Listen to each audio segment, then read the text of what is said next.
നമസ്കാരം, ഞാൻ doctor Jacqueline. പുതിയൊരു വീഡിയോയിലേക്ക് ഏവർക്കും സ്വാഗതം. ഇന്നത്തെ ഈ വീഡിയോയിൽ നമുക്ക് പ്രഗ്നൻസിയിലെ വോമിറ്റിംഗ്, അതിന് എന്തൊക്കെ ഹോം റെമഡീസ് ചെയ്താൽ ആശ്വാസം കിട്ടും എന്നുള്ളതാണ്. പ്രഗ്നൻസിയിലുള്ള വോമിറ്റിംഗ് നമുക്കറിയാം, ഹോർമോൺ ചേഞ്ചസ് കാരണം നമുക്ക് എന്തായാലും വോമിറ്റിംഗ് ഉണ്ടാവും. മിക്കവാറും ആൾക്കാർക്ക് അതില്ലാത്ത വളരെ ചുരുക്കം ആൾക്കാരെ ഉണ്ടാകത്തുള്ളൂ, പ്രഗ്നൻറ്റ് ലേഡീസിന്.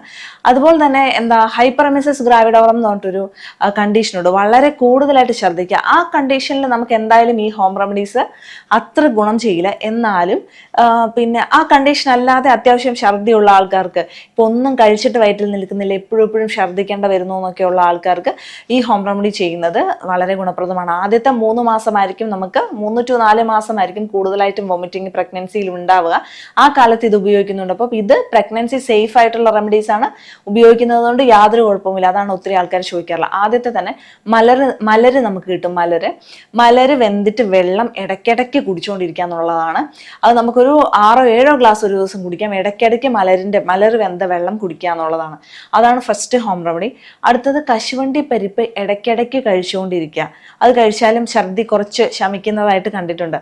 മൂന്നാമത്തായിട്ടും ഏലക്ക, ഒരു ഏലക്ക എടുത്തിട്ട് അതിൻ്റെ അകത്ത് തരി നമ്മൾ കരിക്കിൻ വെള്ളത്തിൽ പൊടിച്ചിട്ടിട്ട് ഒരു 2 മണിക്കൂർ വെക്കുക. എന്നിട്ട് കഴിക്കുന്നതിന് ഒരു 2 മണിക്കൂറും അത് വെച്ചിട്ട് വേണം പിന്നെ ആ ഏലത്തരിയും ആ ഒരു കരിക്കിൻ വെള്ളവും കൂടെ കഴിക്കാൻ വേണ്ടിയിട്ട്. അതും ഛർദി നിൽക്കുന്നതാണ്. അതുപോലെ നമ്മൾ വോമിറ്റിംഗ് ഒക്കെ ഉണ്ടെങ്കിൽ ഇന്ദുപ്പും തേനും കൂടെ, ലേശം ഇന്ദുപ്പും ലേശം തേനും കൂടെ മിക്സ് ചെയ്തിട്ട് ഒരു ലിക്ക് ചെയ്യുക. അത് ഭയങ്കരമായിട്ട് സ്പൂണിലല്ല, 2-3 ലിക്ക് മാത്രം കഴിക്കുക. അതും വളരെ ഗുണപ്രദമാണ്. അതുപോലെ തന്നെ അയമോദകം ഉണ്ടെങ്കിൽ അയമോദകം വറുത്ത് പൊടിച്ച് വെക്കുക.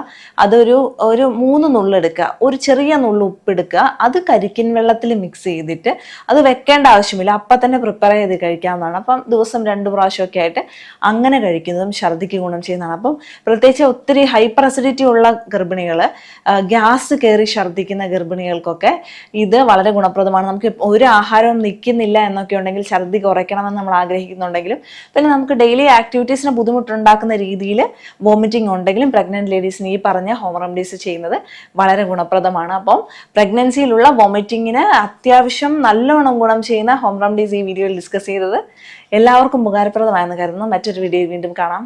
നന്ദി.